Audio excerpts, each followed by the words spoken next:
Oi, crianças! Hoje nós vamos estudar sobre pontuação. Então, tem discurso direto e indireto. Essa é mais uma atividade que nós vamos fazer. Ontem, no Centro de Mídias, a aula também foi sobre esse assunto. Então, quer dizer que nós temos que prestar bastante atenção, porque tem alguns detalhes que nos ajudam a descobrir quando o discurso é direto, quando é indireto, e fazer a transposição. Então, vamos lá. Aqui tem as habilidades que a Pro colocou. Vamos lá. O que é um discurso direto? Vamos recordar? Caracterizado por uma transição exata da fala dos personagens, ou seja, o narrador não participa nessa parte, desse discurso, e tem algumas características que você não pode deixar de prestar atenção. Por exemplo, a aluna afirmou: preciso estudar muito para o teste. Esse verbo afirmou, ele é um verbo de elocução, então ele é um verbo que sempre vai indicar que alguém vai falar, tá? Então, a menina pensou, a menina falou, a menina afirmou, tá bom? Ele é indicado também, o discurso direto, por um travessão, tá? Que indica a mudança da voz do narrador para a voz da personagem, principalmente na leitura, né? E você entende que é outra pessoa que está falando. É feito na primeira pessoa, eu ou nós, né? E também pode aparecer entre aspas. Então, olha só. Preciso estudar muito para o teste. Ela é como se a pessoa estivesse falando assim, ó, eu preciso estudar muito para o teste, né? Então ela está falando, ela está falando. Então o discurso é direto, é a fala do personagem. Mas olha o que acontece quando o discurso é indireto, ó. O narrador é que vai utilizar suas próprias palavras para reproduzir as falas do personagem. E olha como ficou. A aluna afirmou que precisava estudar muito para o teste. Está contando. Então olha só, vamos voltar aqui. Preciso estudar muito para o teste. Ela está falando. Olha como quando o narrador conta. A aluna afirmou que precisava estudar muito para o teste. Né? Então, esse discurso indireto, ele é construído na mesma frase, não havendo mudança de linha, não tem travessão, tá bom? É feito na terceira pessoa, não tem diálogo. O narrador que está apresentando a fala, o pensamento, os fatos, ok?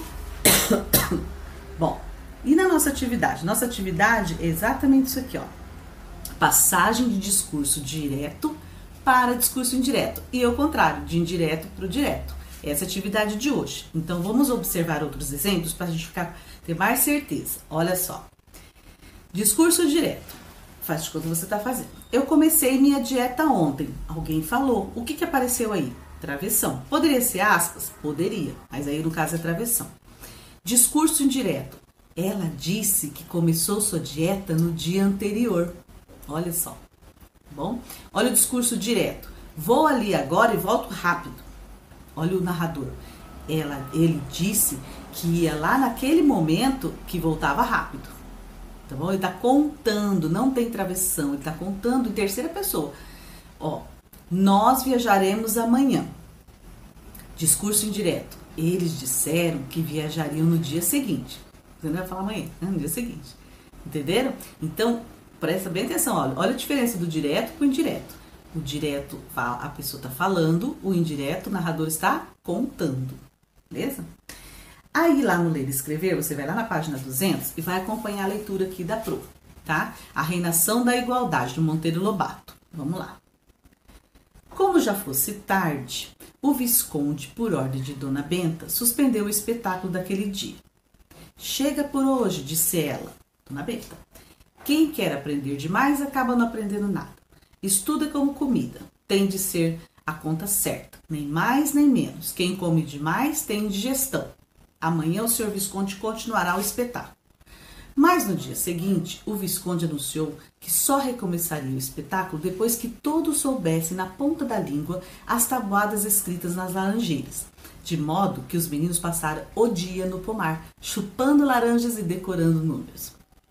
Narizinho foi a primeira a decorar todas as casas, porque era menina de muito boa cabeça, como dizia tia Anastácia. Pedrinho, que não quis ficar atrás, esforçou-se, decorando também todas as casas, embora errasse algumas vezes, sobretudo 7 vezes 8. Cada vez que tinha de multiplicar 7 por 8 ou 8 por 7, parava, engasgava ou errava. O meio de acabar com aquilo foi escrever com tinta vermelha o número 56 na palma da mão.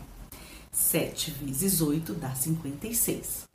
Estavam no mês de junho e os dois meninos mais pareciam sanhaços do que gente, de tanto que gostavam de chupar laranjas. Mas como para apanhar uma laranja fosse necessário recitar sem o menor erro as casas da tabuada escrita na Casa das Laranjeiras, o remédio foi fazerem um esforço de memória e decorarem tudo de uma vez. Ficaram desse modo tão afiados que tia Anastácia não parava de abrir a boca.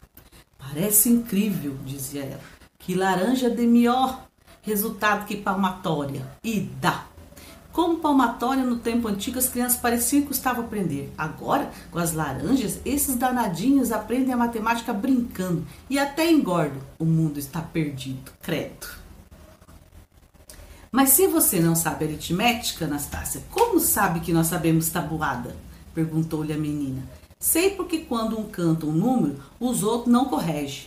Corrigem, boba, corrige errado. E era aquilo mesmo, um fiscalizava o outro e o Visconde fiscalizava a todos. Ficaram tão sabidos que no terceiro dia o sabugo aritmético anunciou que ia recomeçar o espetáculo. Depois do café do meio-dia, que era sempre às 2 horas, todos se sentavam nos seus lugares e o Visconde começou. Os números vão hoje brincar de igualdade. Sabem o que é?